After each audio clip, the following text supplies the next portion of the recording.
The program known as DACA that was effectuated under the Obama administration is being rescinded. A country shocked as the White House decides to end an initiative that helps more than 800,000 undocumented immigrants. We have the latest on the Trump administration's controversial move. KRBC News starts right now. Your news in your community. This is KRBC, Abilene's local news at 5. Good evening, I'm Samantha Jones. And I'm Randy Turner. Thank you very much for joining us today. Our top story tonight, making headlines across the United States. President Donald Trump deciding to end an Obama-era initiative. The Deferred Action for Childhood Arrivals is no more. DACA was enacted 5 years ago by President Barack Obama as a way to protect undocumented immigrant children. The initiative would allow them to live, study, and work in America without fear of deportation.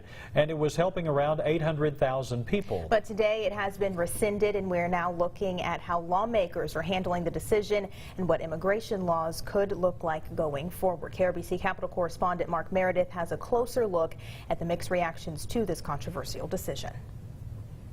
We are people of compassion and we are people of law. But Attorney General Jeff Sessions says it's up to Congress to define that compassion. Lawmakers are now scrambling to decide if DACA, an Obama-era order protecting 800,000 young people from deportation, should remain in place. South Carolina Senator Lindsey Graham. He was right to terminate DACA. I believe from day one it was an unconstitutional overreach. But Graham insists the DACA debate isn't over. Instead, he's teaming up with Democrat Dick Durbin to create a new path for citizenship. It is time for us in Congress to do the right thing for America, the right thing for these young people and their families, and to pass the DREAM Act. House Speaker Paul Ryan originally urged the White House to keep DACA alive. Now the Speaker is praising today's decision while also promising to work on a long-term fix. While the White House is pushing the DACA debate to Congress, Dreamers and DACA supporters tell us they're not going anywhere, that they intend to keep the pressure on President Trump to rethink his views on immigration. Edvin Limas moved to the U.S. as a teenager from Guatemala. He says the White House needs to hear from more people like him. We have to keep pushing because everybody has to know, that we're not criminals. He blames everyone else. He makes all look the same, but we're not all the same. The administration says it plans to work with Congress on immigration reform, but DACA supporters tell us they'll be involved too, every step of the way. At the White House, I'm Mark Meredith. And Texas Senator John Cornyn weighing in on the controversial decision today, saying in an official statement, quote, the president now has the chance to work with Congress towards finding a solution to this issue where his predecessor failed. These children who were brought here illegally through no fault of their own continue to make positive contributions to Texas and the nation, and it's important for us to achieve a long-term resolution. But both sides of the aisle are commenting on today's announcement. Former Vice President Joe Biden tweeting, brought by parents, these children had no choice in coming here. They'll now be sent to countries they've never known. Cruel, not America. People in Abilene reacting to the repeal of DACA. We're now hearing their reactions tonight. That story coming up in just a moment. But first, Randy, I've been hearing rumors that fall-like temperatures are in our near future. Yes, very near future, as in tomorrow morning, but we've experienced the upper 50s before, this time last week, and you probably felt that cold front move through the area today. If you were out and about, temperatures certainly did drop during the midday time period. The front has pushed well south of us now, down in the Texas Hill Country, and so it's along this front where showers and storms are most likely, so we're really not anticipating anything here in the Big Country, timing just a little bit to our south today. In fact, all you see on 3D Live radar right now, all that green is just ground to return around the radar sites. There's about a 10-degree temperature spread from north to south, low 80s up in Jayton, Haskell, and Knox City, but temperatures are still in the low 90s down in the Brownwood area this afternoon. Here's your Wednesday forecast. We can look forward to very nice weather tomorrow, a mix of sunshine, a few clouds, from a low of 59 tomorrow morning to a high of only about 83 tomorrow afternoon. Randy, thank you. The recent removal of DACA creating fear within immigrant communities across America, and here in Abilene, it's no different. Today, KRBC spoke with a business owner who tells us he came to the United States with his 7-year-old son. Although they were able to gain legal status, he tells us he's now paying paying it forward, hiring a DACA recipient, and will continue to help him as he finishes college. And they want to work. They want to, have a good job. They want something extra money, for the school.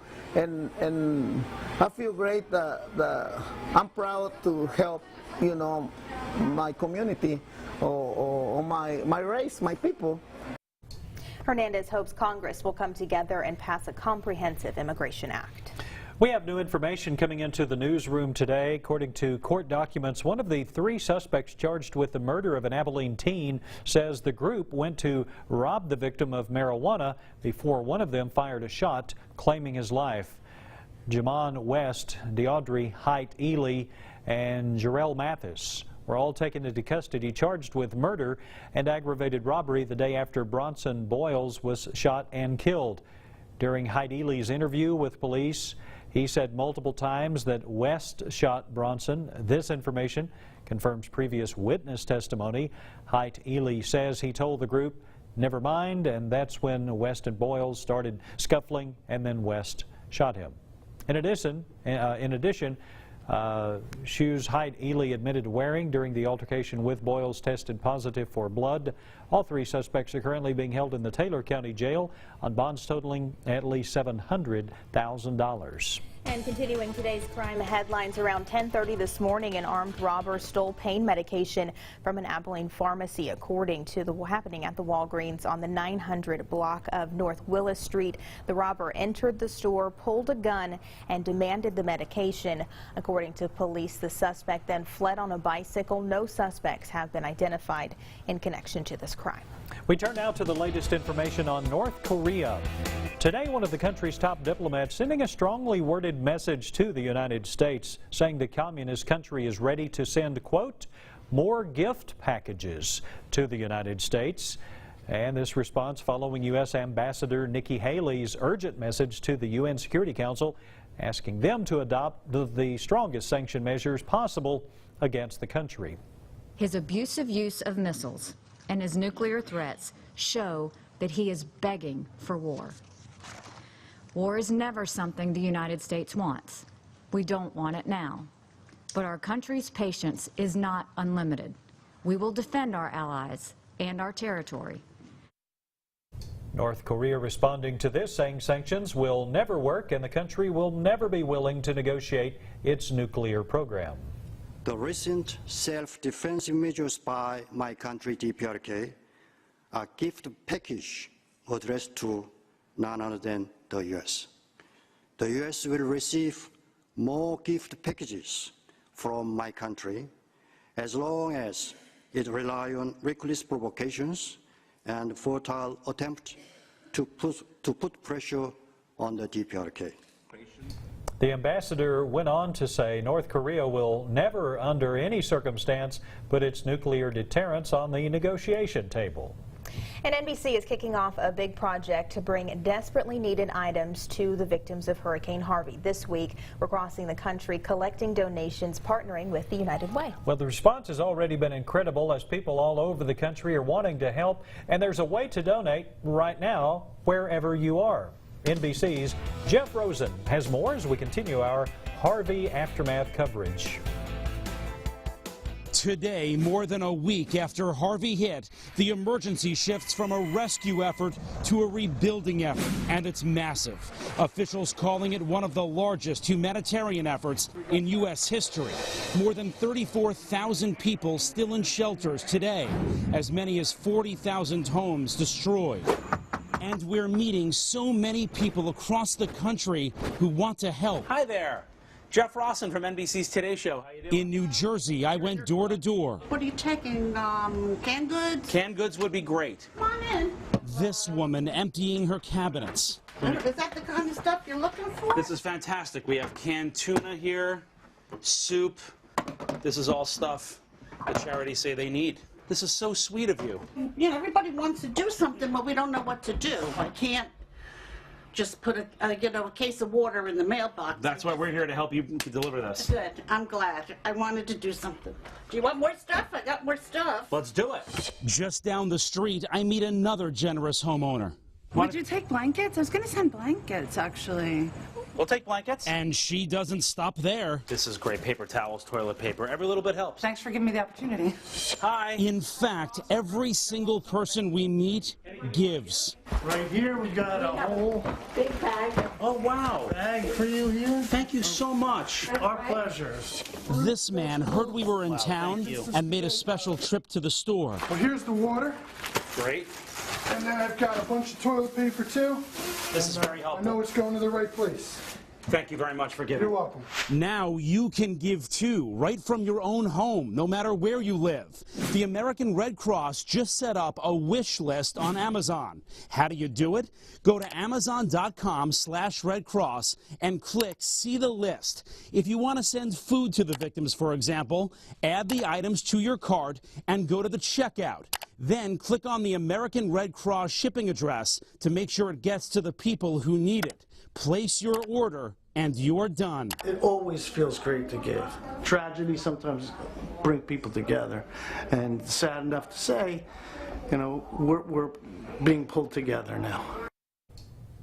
All right, Jeff, thank you. Another way you can give to United Way, they're collecting money at unitedwayhouston.org/flood, or you can text UW Flood to 41444. And as cleanup is still underway, how is Harvey continuing to impact the state's gas prices? The average price of a gallon of gas has risen more than 29 cents this past week, but experts are saying we should see a drop in those prices as some coastal refineries are resuming operations. Today, prices are down about 4 cents.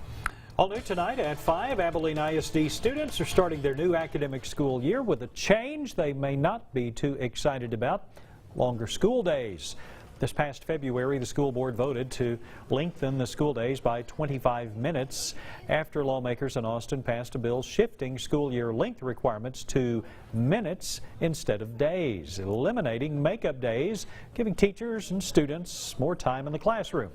Coming up tonight at 6, we will hear from the Abilene High principal on this change. And a traffic reminder for all Abilene drivers: the intersection of Highway 351 and Interstate 20 will be closed until September 14th.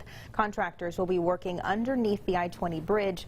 Both turnarounds will be open during this time. Traffic will detour to FM 600 or Loop 322. There is good news. The work in and around the intersection of 351 is nearing completion with a target date in October, but for the meantime, plan for delays and extra drive time. Coming up on First at 5, the Big Country Cemetery renovating its property, but running into some issues. What they're asking the community to do to help. Hurricane Irma already went on one for the record books. She's still days away from the United States. The latest track and our weather for the rest of the week coming up next on Abilene's Local News. This is KRBC, Abilene's Local News at 5 with Samantha Jones and Chief Meteorologist Randy Turner.